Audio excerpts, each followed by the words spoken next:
Shalom saudaraku, selamat datang dalam pelajaran Sekolah Sahabat bersama dengan ministry ini, Little Strength Ministry. Kami sudah nanti-nantikan untuk bisa kembali lagi mempelajari firman Tuhan bersama dengan Anda. Minggu ini kita tiba pada pelajaran yang ke-10, judul pelajarannya adalah Perjanjian dan Cetak Biru. Dan seperti biasa, sebelum kita mulai pelajaran kita, mari kita mengundang Roh Suci untuk menuntun kita dalam mempelajari pelajaran ini. Mari kita berdoa. Bapa kami dalam surga, kami datang kepadamu ya Tuhan. Kami merendahkan hati kami di hadapan Tuhan ketika kami akan mempelajari firman-Mu. Besertalah dengan kami melalui Roh Suci-Mu Tuhan. Ajar kami apa yang Tuhan ingin untuk kami ketahui dan kami pelajari melalui pelajaran ini. Biarlah iman kami boleh diteguhkan ketika kami mempelajari firman Tuhan. Dalam nama Tuhan Yesus kami berdoa. Amin. Saudara-saudaraku, ayat hafalan kita berasal dari Keluaran pasal 24, ayat yang ketiga, yang berbunyi sebagai berikut. Lalu datanglah Musa dan memberitahukan kepada bangsa itu segala firman Tuhan dan segala peraturan itu. Maka seluruh bangsa itu menjawab serentak, segala firman yang telah diucapkan Tuhan itu akan kami lakukan. Pelajaran minggu ini berbicara mengenai perjanjian, mengenai cetak biru. Apa kira-kira perjanjian yang dimaksud di sini? Siapa saja yang terlibat dalam perjanjian tersebut? Apa yang dimaksud dengan cetak biru atau blueprint ini? Inilah hal-hal yang akan kita pelajari untuk minggu ini. Kita mulai dengan pelajaran hari Minggu. Judul pelajarannya adalah Alkitab dan Darah. Dari mana pelajaran kita mendapat konsep mengenai Alkitab dan Darah ini? Ayat Alkitab yang menjadi pelajaran kita untuk hari Minggu adalah Keluaran pasal 24 ayat 7. Alkitab katakan di situ, diambilnyalah kitab perjanjian itu, lalu dibacakannya dengan didengar oleh bangsa itu, dan mereka berkata, segala firman Tuhan akan kami lakukan, dan akan kami dengarkan. Apakah kitab perjanjian yang dimaksud di sini sinonim dengan Alkitab? Perhatikan ayat sebelumnya dalam ayat 3 dan 4 dari buku Keluaran pasal 24. Lalu datanglah Musa dan memberitahukan kepada bangsa itu segala firman Tuhan dan segala peraturan itu. Maka seluruh bangsa itu menjawab serentak, firman Tuhan yang telah diucapkan Tuhan itu akan kami lakukan. Lalu Musa menuliskan segala firman Tuhan itu. Keesokan harinya pagi-pagi didirikannya lah mezbah di kaki gunung itu dengan 12 tugu sesuai dengan ke-12 suku Israel. Jadi firman Tuhan adalah Alkitab dan dalam Keluaran 24 disebut juga sebagai kitab perjanjian. Tetapi pertanyaannya sekarang adalah kenapa disebut sebagai kitab perjanjian? Ada perjanjian apa di situ? Dan di antara siapa perjanjian itu? Apa hubungan antara darah dengan perjanjian? Saudara-saudara, perjanjian yang dimaksud adalah yang terdapat dalam Kejadian pasal 3 ayat 15. Yaitu ketika Injil atau kabar baik untuk pertama kalinya diberikan kepada manusia setelah manusia jatuh ke dalam dosa. Dalam Roma 6 ayat 23 kita ketahui bahwa upah dosa adalah maut. Manusia jatuh ke dalam dosa, manusia harus mengalami kematian. Dan kematian yang dimaksud adalah kematian yang kekal. Tetapi di balik kejatuhan manusia dan konsekuensi yang harus dihadapi, yaitu menerima kematian yang kekal, ada kabar baik yang Tuhan berikan bagi manusia. Dan di dalam Kejadian 3 ayat 15 disebutkan, aku akan mengadakan permusuhan antara engkau dan perempuan ini, antara keturunanmu dan keturunannya. Keturunannya akan meremukkan kepalamu, dan engkau akan meremukkan tumitnya. Jadi keturunan wanita itu akan meremukkan kepala ular. Inilah Injil yang Tuhan janjikan bagi manusia, di mana manusia tidak harus mengalami kematian yang kekal. Oleh karena keturunan wanita itu, yaitu Yesus Kristus sendiri, akan meremukkan kepala ular atau iblis. Tetapi hal itu bukan tanpa konsekuensi. Oleh karena dalam Injil yang diberikan dalam Kejadian 3 ayat 15 juga dikatakan bahwa engkau atau iblis akan meremukkan tumitnya, yaitu tumit daripada keturunan perempuan itu. Ketika meremukkan kepala iblis di kayu salib, darah Yesus tertumpah di situ. Yesus harus menyerahkan nyawanya dan menumpahkan darahnya untuk meremukkan kepala setan di kayu salib. Inilah hubungan antara darah dengan perjanjian, yaitu bahwa keturunan wanita, yaitu Yesus Kristus, akan meremukkan kepala setan, dan hal itu terjadi di Golgota. Tetapi dalam prosesnya, darah Yesus tercurah di salib di Golgota, di mana Yesus harus mati untuk menjadi tebusan dosa. Kenapa darah Yesus harus ditumpahkan dan Yesus harus mati di Golgota? Saudaraku, kehidupan dari makhluk hidup ada di dalam darah. Darah adalah hidup. Perhatikan ayat-ayat berikut ini. Di dalam Kejadian pasal 9 ayat 4 dikatakan, hanya daging yang masih ada nyawanya, yakni darahnya, janganlah kamu makan. Jadi nyawa ada di dalam darah. Lalu di dalam Imamat 17 ayat 11 dikatakan, karena nyawa makhluk ada di dalam darahnya, dan aku telah memberikan darah itu kepadamu di atas mezbah untuk mengadakan pendamaian bagi nyawamu. Karena darah mengadakan pendamaian dengan perantaraan nyawa. Jadi sekali lagi dikatakan bahwa nyawa makhluk ada di dalam darahnya. Kemudian di dalam Imamat 17 ayat 14, karena darah itulah nyawa segala makhluk. Mari kita baca ayat yang lain. Di dalam Ulangan pasal 12 ayat 23. Tetapi jagalah baik-baik supaya jangan engkau memakan darahnya, sebab darah ialah nyawa. Lagi-lagi ditekankan di situ bahwa nyawa adalah terdapat di dalam darah. Atau hidup terdapat di dalam darah. Kemudian di dalam Yohanes pasal 6 ayat 53 dan 54. Ini adalah Tuhan Yesus sendiri yang berkata. Maka kata Yesus kepada mereka, aku berkata kepadamu, sesungguhnya jikalau kamu tidak makan daging anak manusia dan minum darahnya, kamu tidak mempunyai hidup di dalam dirimu. Barang siapa makan dagingku dan minum darahku, ia mempunyai hidup yang kekal, dan aku akan membangkitkan dia pada akhir zaman. Jadi ditegaskan di dalam ayat-ayat yang telah kita baca bahwa nyawa atau hidup ada di dalam darah. Tuntutan dosa adalah darah orang yang berdosa. Di dalam Roma pasal 6 ayat 23 dikatakan, sebab upah dosa ialah maut. Orang yang berdosa harus mengalami kematian, oleh karena itu adalah upahnya. Tetapi Yesus tidak berdosa. Kenapa Yesus mati di kayu salib? Saudara, yang terjadi di sini adalah dosa telah berdosa karena mengambil nyawa orang yang tidak berdosa yang bukan merupakan upahnya. Tadi kita pertanyakan apa hubungan antara firman Tuhan dengan darah. Dalam Wahyu 19 ayat 13, siapa yang disebut sebagai firman Tuhan? Kita baca Wahyu 19 ayat 13. Dan ia memakai jubah yang telah dicelup dalam darah, dan namanya ialah firman Allah. Saudara, kita ketahui bahwa firman Allah adalah Yesus sendiri. Dan darah adalah nyawa atau hidup dari makhluk hidup. Ketika darah Kristus tertumpah di salib, Kristus memberikan hidupnya bagi manusia. Kristus bukan hanya memberikan sumbangan atau kontribusi, atau sedikit perhatian bagi manusia. Oleh karena Kristus adalah Tuhan dan ia adalah Tuhan yang sibuk mengatur alam semesta. Tetapi Yesus menumpahkan darahnya di salib. Dengan kata lain, ia memberikan hidupnya bagi saudara dan saya. Kalau Kristus telah memberikan hidupnya bagi kita, apakah terlalu besar bagi saudara untuk memberikan hidup kita bagi Kristus? Apakah cukup bagi kita hanya memberikan kontribusi kita saja? Yang penting kita sudah berikan perpuluhan, sudah kasih persembahan, kita sudah ke gereja di hari Sabat. Tetapi hati dan perhatian kita berada pada berhala-berhala kita atau kesenangan-kesenangan dunia yang bisa kita dapatkan. Tulisan Roh Nubuat katakan, hendaklah iman tumbuh melalui latihan. Biarlah itu ditopang oleh perbuatan kebajikan. Adalah dosa yang menggelapkan pikiran manusia dan menyelimuti pengertian.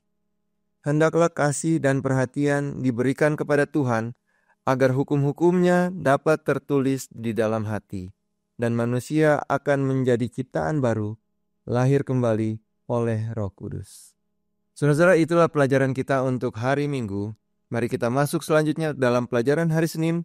Judul pelajarannya adalah Melihat Allah. Di dalam Keluaran pasal 24 ayat 9 dikatakan bahwa Musa, Harun, Nadab, dan Abihu, dan 70 orang tua-tua naik untuk melihat Allah. Apa yang mereka lihat ketika dikatakan bahwa mereka melihat Allah? Di dalam ayat 10, Keluaran 24 dikatakan, lalu mereka melihat Allah Israel. Kakinya berjejak pada sesuatu yang buatannya seperti lantai dan batu nilam, dan yang terangnya seperti langit yang cerah. Jadi mereka melihat Allah di mana kakinya berjejak pada sesuatu seperti lantai dari batu nilam dengan begitu terang. Tetapi mereka tidak melihat muka Tuhan. Oleh karena orang tidak bisa melihat muka Tuhan dan tetap hidup. Di dalam Keluaran pasal 33, Musa meminta untuk Tuhan memperlihatkan kemuliaannya kepada Musa. Tetapi apa yang Tuhan katakan pada Musa? Mari kita baca di dalam Keluaran pasal 33. Ayat 20 dikatakan, lagi firman-Nya, engkau tidak tahan memandang wajahku, sebab tidak ada orang yang memandang aku dapat hidup. Tetapi meskipun Musa tidak memandang wajah Tuhan, ada yang Tuhan perlihatkan pada Musa. Dalam ayat 19 kita bisa baca, tetapi firman-Nya, aku akan melewatkan segenap kegemilanganku dari depanmu dan menyerukan nama Tuhan di depanmu. Aku akan memberi kasih karunia kepada siapa yang kuberi kasih karunia dan mengasihani siapa yang kukasihani. Ketika Musa minta diperlihatkan kemuliaan Tuhan, mungkin yang Musa maksud adalah ia ingin melihat wujud Tuhan dalam kemuliaannya. Tetapi Tuhan katakan bahwa Musa tidak akan tahan memandang wajah Tuhan, oleh karena Tuhan begitu suci dan kudus. Tetapi Tuhan menyerukan namanya. Dalam bahasa aslinya, kata nama di sini berarti nama atau jabatan, tanda atau peringatan dari sebuah individu dengan berarti kehormatan, otoritas, karakter, kondisi bagaimana ia dikenal, atau laporan. Jadi ketika Musa meminta untuk melihat kemuliaan Tuhan, Musa tidak bisa memandang wajah Tuhan. Tetapi Tuhan menyerukan karakternya. Pada suatu waktu Filipus, murid Kristus, meminta Yesus untuk menunjukkan Bapa kepadanya. Apa jawab Yesus kepada Filipus? Di dalam Yohanes 14 ayat 9, Tuhan Yesus berkata, kata Yesus kepadanya, telah sekian lama aku bersama-sama kamu Filipus, namun engkau tidak mengenal aku. Barang siapa telah melihat aku, ia telah melihat Bapa. Di dalam Yohanes 14 ayat 7, Yesus juga katakan, sekiranya kamu mengenal aku, pasti kamu juga mengenal Bapa-Ku. Sekarang ini kamu mengenal Dia, dan kamu telah melihat Dia. Siapa yang telah melihat Yesus, dia juga telah melihat Bapa. Siapa yang mengenal Yesus, pasti dia juga mengenal Bapa. Apa yang Yesus maksud di sini? Kristus dan Bapa adalah satu dalam karakter. Jadi barang siapa yang telah melihat bagaimana karakter Yesus, begitu jugalah karakter Bapa. Barang siapa yang mengenal karakter Yesus, dia juga akan mengenal karakter Bapa. Karena tidak ada perbedaan, sama persis antara karakter Yesus dan karakter Bapa. Begitu menyatunya karakter Yesus dan Bapa, sehingga dalam Yohanes 10 ayat 30 Yesus katakan, aku dan Bapa adalah satu. Apakah kita bisa melihat Tuhan ketika kita telah mencapai kesucian karakter? Ketika karakter Yesus telah terbentuk dalam hidup kita, kita akan bisa melihat Tuhan muka dengan muka.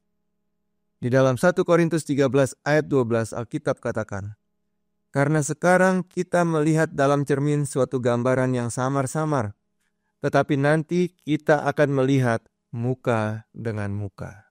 Matius 5 ayat 8, Yesus katakan di sini, berbahagialah orang yang suci hatinya, karena mereka akan melihat Allah. Saudaraku, menjelang kedatangan Yesus yang kedua kali, Tuhan akan mempunyai sekelompok orang yang dengan sempurna memancarkan karakter Yesus, meskipun di tengah-tengah dosa dan kejahatan yang begitu hebat di atas dunia ini. Alkitab katakan di dalam Wahyu pasal 14 ayat 1. Dan aku melihat, sesungguhnya anak domba berdiri di bukit Sion, dan bersama-sama dengan dia 144.000 orang, dan di dahi mereka tertulis namanya dan nama Bapanya. Ingat saudara-saudara, bahwa nama adalah karakter. Karakter Yesus terpancar dengan sempurna dari orang-orang ini, 144.000. Ini adalah angka simbolis. Saudara dan saya bisa menjadi bagian dari kelompok ini kalau saudara dan saya serius untuk memiliki karakter Yesus dalam hidup kita. Di dalam Wahyu pasal 22 ayat 3 dan 4 dikatakan, maka tidak akan ada lagi laknat, tahta Allah dan tahta anak domba akan ada di dalamnya, dan hamba-hambanya akan beribadah kepadanya, dan mereka akan melihat wajahnya, dan namanya akan tertulis di dahi mereka. Oleh karena mereka adalah orang-orang yang telah memancarkan karakter Bapa, karakter Yesus di dalam kehidupan mereka. Itulah pelajaran hari Senin. Mari kita lihat selanjutnya pelajaran hari Selasa dengan judul kuasa untuk mematuhi. Di dalam Keluaran pasal 19 ayat 8, Keluaran pasal 24 ayat 3 sampai 7, bangsa Israel katakan bahwa apa yang Tuhan perintahkan mereka akan lakukan. Mari kita baca ayatnya. Keluaran 19 ayat 8. Seluruh bangsa itu menjawab bersama-sama, segala yang difirmankan Tuhan akan kami lakukan. Kemudian di dalam Keluaran pasal 24 ayat 3. Lalu datanglah Musa dan memberitahukan kepada bangsa itu segala firman Tuhan dan segala peraturan itu. Maka seluruh bangsa itu menjawab serentak, segala firman Tuhan yang telah diucapkan Tuhan itu akan kami lakukan. Kemudian di dalam Keluaran 24 ayat 7. Diambilnyalah kitab perjanjian itu, lalu dibacakannya dengan didengar oleh bangsa itu, dan mereka berkata, segala firman Tuhan akan kami lakukan dan akan kami dengarkan. Meskipun bangsa Israel katakan bahwa segala yang Tuhan firmankan akan kami lakukan, tetapi kenapa mereka tetap gagal juga? Apakah perintah-perintah Tuhan benar-benar sesusah itu untuk dituruti? Kenapa bangsa Israel yang adalah umat pilihan gagal dalam menuruti dan melakukan apa yang Tuhan perintahkan, terlepas dari pengakuan mereka bahwa mereka akan melakukan segala yang Tuhan perintahkan? Dalam Yesaya pasal 29 ayat 13, Alkitab katakan, dan Tuhan berfirman, oleh karena bangsa ini datang mendekat dengan mulutnya dan memuliakan aku dengan bibirnya, padahal hatinya menjauh daripadaku, dan ibadahnya kepadaku hanyalah perintah manusia yang dihafalkan. Bangsa Israel membuat pengakuan bahwa mereka akan mengikuti perintah Tuhan. Mereka membuat pengakuan bahwa mereka adalah umat Tuhan. Tetapi itu hanyalah sebatas pengakuan mereka. Hal yang mereka tunjukkan secara luar. Di dalam hatinya, mereka bukanlah pengikut Tuhan. Oleh karena mereka tidak melakukan apa yang Tuhan perintahkan. Dalam Yehezkiel pasal 33, Alkitab juga katakan, dan engkau anak manusia, teman-temanmu sebangsa bercakap-cakap mengenai engkau dekat tembok-tembok dan di pintu-pintu rumah, dan berkata satu sama lain, masing-masing kepada temannya, silakan datang dan dengar apa yang difirmankan oleh Tuhan. Dan mereka datang kepadamu seperti rakyat berkerumun dan duduk di hadapanmu sebagai umatku. Mereka mendengar apa yang kau ucapkan, tetapi mereka tidak melakukannya. Mulutnya penuh dengan kata-kata cinta kasih, sama seperti bangsa Israel yang katakan, apa yang Tuhan perintahkan akan kami lakukan. Tetapi hati mereka mengejar keuntungan yang haram. Sungguh engkau bagi mereka seperti seorang yang melakukan syair cinta kasih dengan suara yang merdu dan yang pandai main kecapi. Mereka mendengar apa yang kau ucapkan, tetapi mereka sama sekali tidak melakukannya. Saudara-saudara, Tuhan mempunyai masalah dengan umatnya. Oleh karena mereka hanya suka mendengar, tetapi tidak suka melakukan perintah dan ketetapan-ketetapan Tuhan. Suka mengaku-ngaku sebagai umat Tuhan, suka terlihat sebagai umat Tuhan, karena mereka datang ke gereja. Kalau ditanya agamanya apa, mereka akan bilang mereka orang Kristen. Tetapi mereka tidak suka melakukan apa yang Tuhan perintahkan. Saudara-saudara, kalau tanpa penurutan kita tidak bisa masuk surga, lalu bagaimana caranya supaya bisa menurut? Ada orang yang katakan, kita harus ke surga, kita harus ke surga. Tapi bagaimana caranya? Sepertinya susah untuk ke surga. Karena contoh bangsa Israel yang adalah bangsa pilihan, hanya datang mendekat dengan mulutnya, tetapi hatinya jauh dari Tuhan. Mari perhatikan kembali ayat yang kita tadi baca di dalam buku Yesaya pasal 29 ayat 13. Dan Tuhan telah berfirman, oleh karena bangsa ini datang mendekat dengan mulutnya dan memuliakan aku dengan bibirnya, padahal hatinya menjauh daripadaku. Jadi sekarang kita tahu bahwa penurutan adalah masalah hati. Hal pertama yang diperlukan untuk tiba pada penurutan akan firman Tuhan adalah memeriksa hati kita. Kenapa kita harus memeriksa hati kita? Karena hati manusia seringkali tidak menunjukkan hal yang sebenarnya. Perhatikan ayat di dalam Yeremia pasal 17 ayat 9. Dikatakan, betapa liciknya hati, lebih licik daripada segala sesuatu. Hatinya sudah membatu, siapakah yang dapat mengetahuinya?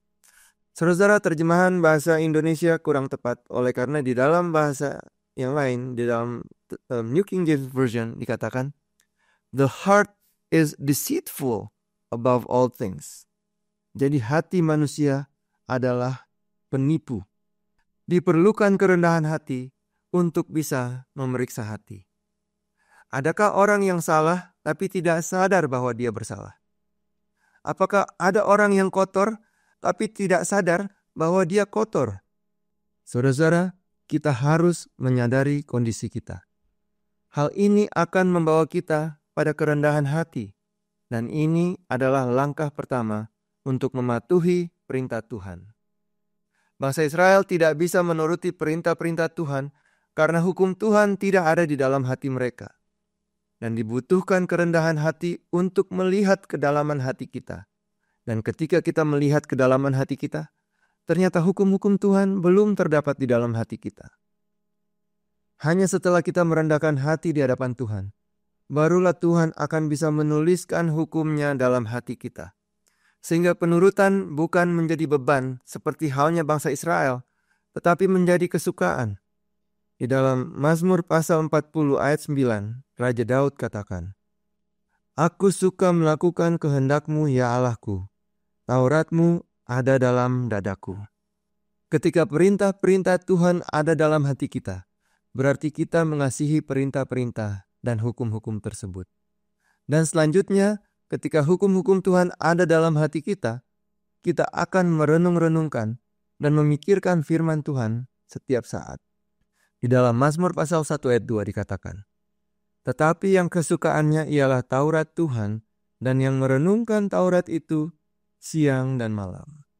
Ketika kesukaan orang adalah entertainment, maka yang dipikir-pikirkan adalah entertainment.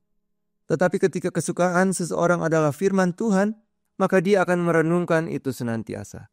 Dan penurutan akan terjadi dengan sendirinya ketika firman Tuhan ada dalam hati kita. Itulah pelajaran kita untuk hari Selasa. Selanjutnya pelajaran hari Rabu dengan judul pelajaran di tengah-tengah umatnya. Dalam pelajaran kita dari buku Keluaran, dalam pasal 25 ayat 8 dikatakan, Dan mereka harus membuat tempat kudus bagiku, supaya aku akan diam di tengah-tengah mereka.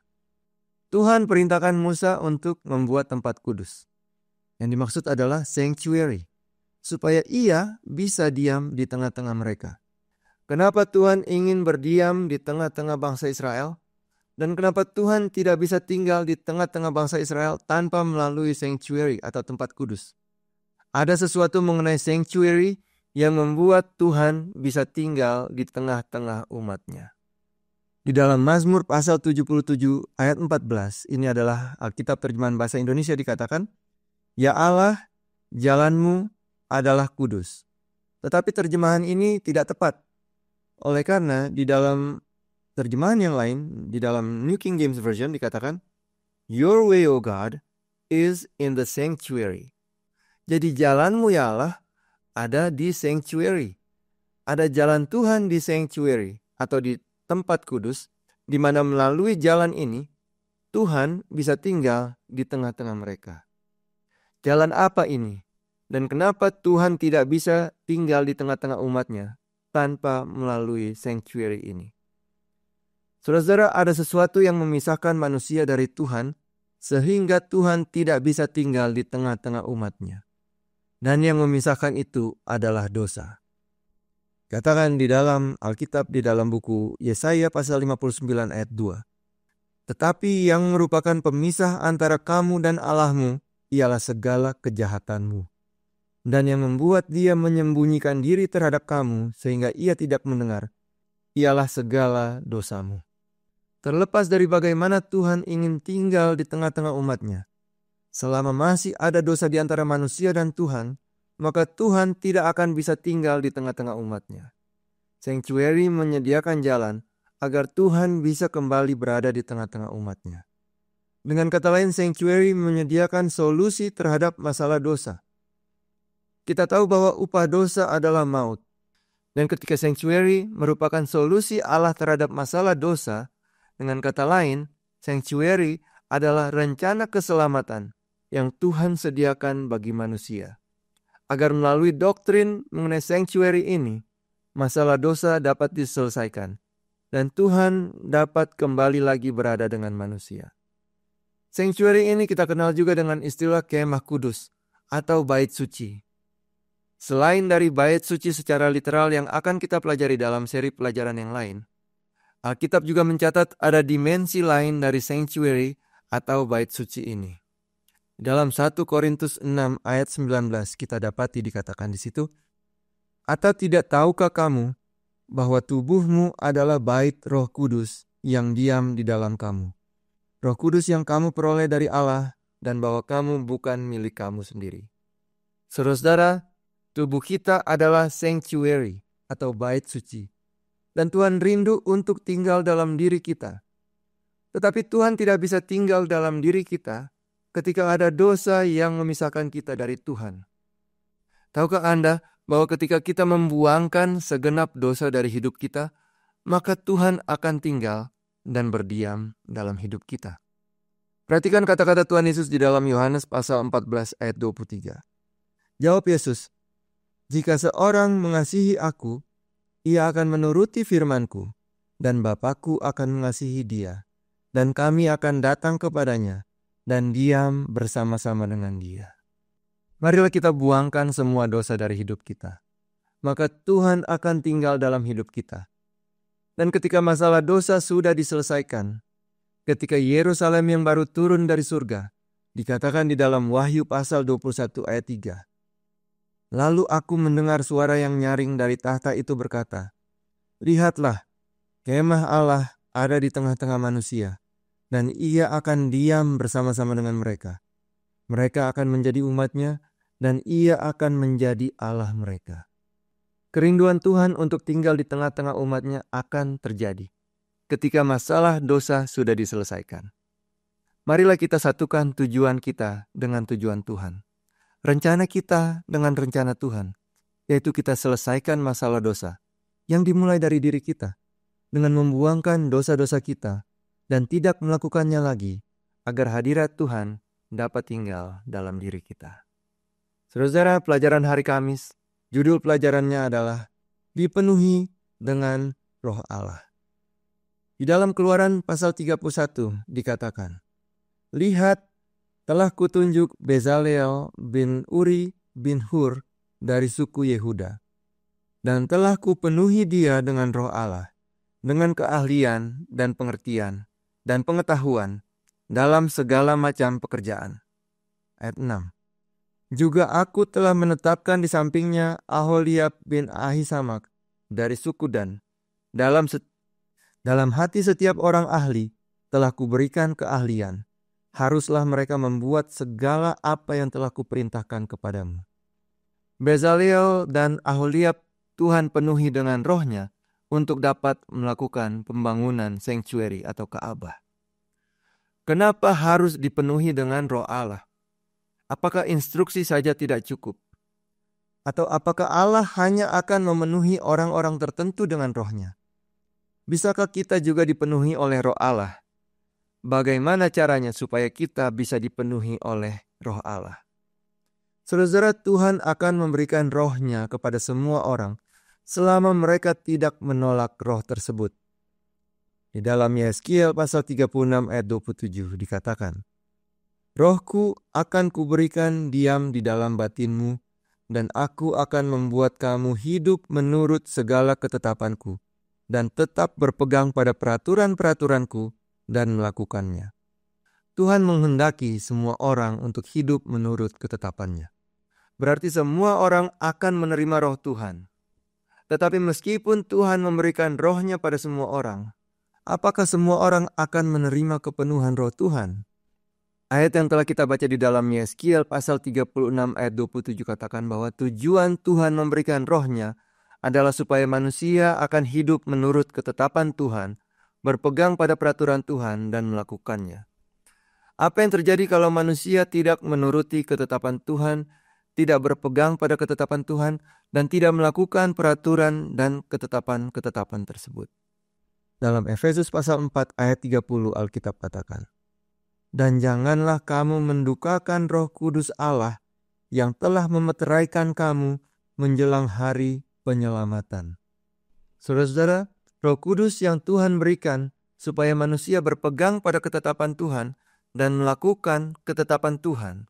Tetapi kalau manusia tidak berpegang dan melakukan ketetapan Tuhan tersebut, Roh Kudus akan berduka. Kenapa? Oleh karena Roh Kudus menuntun supaya manusia berpegang pada ketetapan Tuhan, yang dengan demikian manusia akan selamat. Ketika manusia menolak mendengar tuntunan Roh Kudus, manusia akan mati.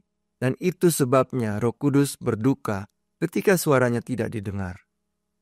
Dalam Efesus pasal 1 ayat 13 dikatakan, Di dalam Dia kamu juga, karena kamu telah mendengar firman kebenaran, yaitu Injil keselamatanmu. Di dalam Dia kamu juga ketika kamu percaya dimeteraikan dengan Roh Kudus yang dijanjikannya itu. Dan Roh Kudus itu adalah jaminan bagian kita sampai kita memperoleh seluruhnya, yaitu penebusan yang menjadikan kita milik Allah untuk memuji kemuliaan-Nya. Roh Kudus adalah jaminan bagian kita, yaitu penebusan yang berarti keselamatan. Saudara, apakah dipenuhi Roh Kudus berhubungan dengan keselamatan kita? Sudah pasti. Oleh sebab itu marilah kita dengarkan tuntunan Roh Kudus. Roh Kudus akan menuntun kita pada seluruh kebenaran. Roh Kudus yang memeteraikan kita untuk hari penyelamatan. Inilah pelajaran kita untuk minggu ini. Kiranya saudara-saudara diberkati. Bagikan pelajaran ini pada teman, keluarga, saudara, supaya lebih banyak lagi orang yang bisa diberkati oleh firman Tuhan. Mari kita tutup pelajaran kita dengan berdoa. Tuhan Bapa kami dalam surga, kami bersyukur oleh sebab firman Tuhan yang telah kami pelajari dan dengarkan. Biarlah firman Tuhan boleh tertanam di dalam hati kami. Biarlah kami boleh berbuah buah-buah Roh Suci, di mana kami boleh dimeteraikan oleh Roh Suci yang akan menuntun kami kepada kebenaran dan kepada keselamatan. Berkati umat-umat Tuhan yang menyaksikan pelajaran ini. Kiranya kekuatan dan keteguhan Tuhan berikan kepada mereka untuk boleh hidup sesuai dengan kehendak Tuhan. Terima kasih Tuhan. Ampuni dosa dan pelanggaran kami. Dalam nama Tuhan Yesus kami berdoa. Amin. Saudara, terima kasih sudah belajar bersama dengan kami. Sampai jumpa pada pelajaran minggu yang akan datang. Tuhan memberkati.